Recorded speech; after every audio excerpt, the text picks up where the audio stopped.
sticks and stones may break my bones, but words will never hurt. That's a philosophy. No, look, it's true. It's a philosophy, but even so, I'm people call wasps, Right. white Anglo-Saxon Protestant. Right. I'm a wasp, Right. and everything about the wasps is bad. They Right. sting. Right, They do right, all right, this right. business. Everything is bad.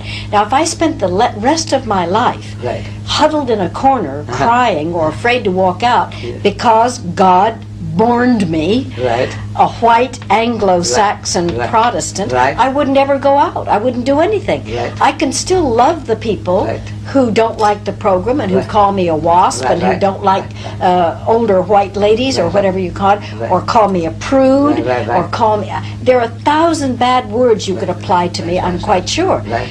But I simply must feel and think of myself as much as I can live it as a child of God who is trying the best I can with all of my faults to live as I believe that God made me to live and love my fellow man. And if they sling filth and mud and I've had injustices inside my family, Right, outside my right, family, right. in my work, in my business, but I must forget and forgive as fast as possible.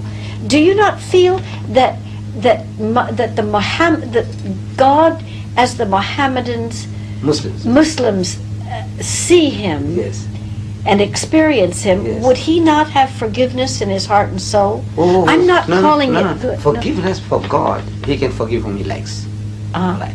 But now, without the law, you see, we say we have no right to forgive. For example, a man commits murder. I like that fellow. I'm a judge. I like that murderer. For some reason, previous reason, my contact with the man. But now the evidence that is brought before me is that cold-blooded murder the man committed. Must I pass judgment on him or not? You see, I am a servant of the law. The law. The law. I must carry out the law. I love the man, but I can't help it. He can be my son. I can't help it. You have to apply the I law. have to apply the law. Now God Almighty in His wisdom, He can forgive. That's His business. He can reward him a millionfold on the other side. He said, look, I think you were a bit harshly treated, my son. You deserve heavens and houris and gardens flowing with milk and honey. That's his business. But now, the man commits treason if the law of the land says you should be shot. It's not for me to say, look, this guy built so many hospitals and he's been running orphanages. Did he commit that act of treason or not? You see, what is the law? The law says shoot him. So now I carry out the law.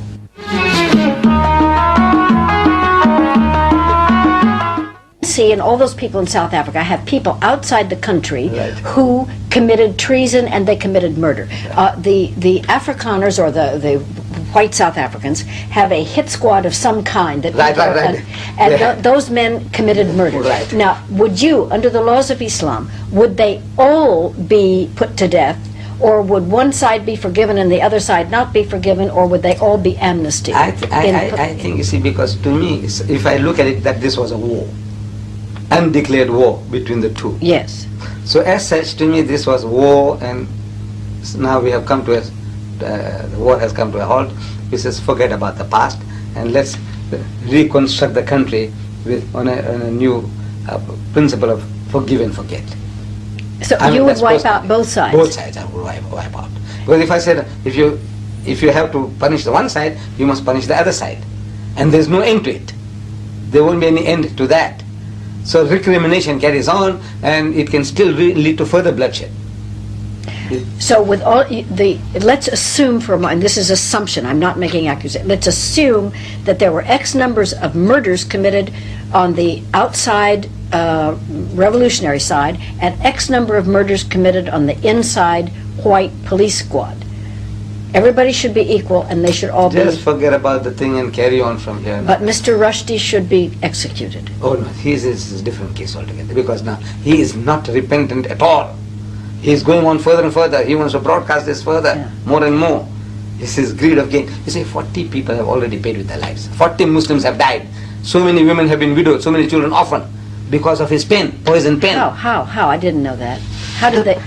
In India, in Pakistan, you didn't hear about the protests, marches, and they were shot down because now they are marching onto the British embassy or they're marching onto the American embassy. I see what you So mean. the government now is forced to say stop it, and the guys are worked up. they want to go and march and lay the protest. So they're shot by the own governments, but 40 people have given their lives for this one man's mistake.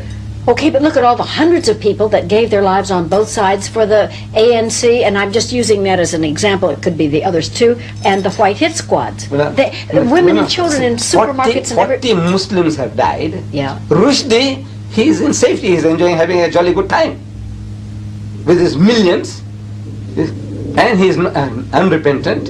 He said, look, he has done something that is right. So he said, look, this guy, he is more dangerous to me than Hitler's armies.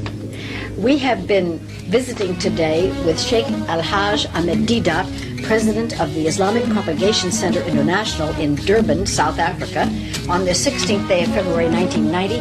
Thank you. I'm sure we could go on for another hour or two with all of the things that we have. But thank you, Mr. Deidat, for the time you have given us today. God bless. Good night.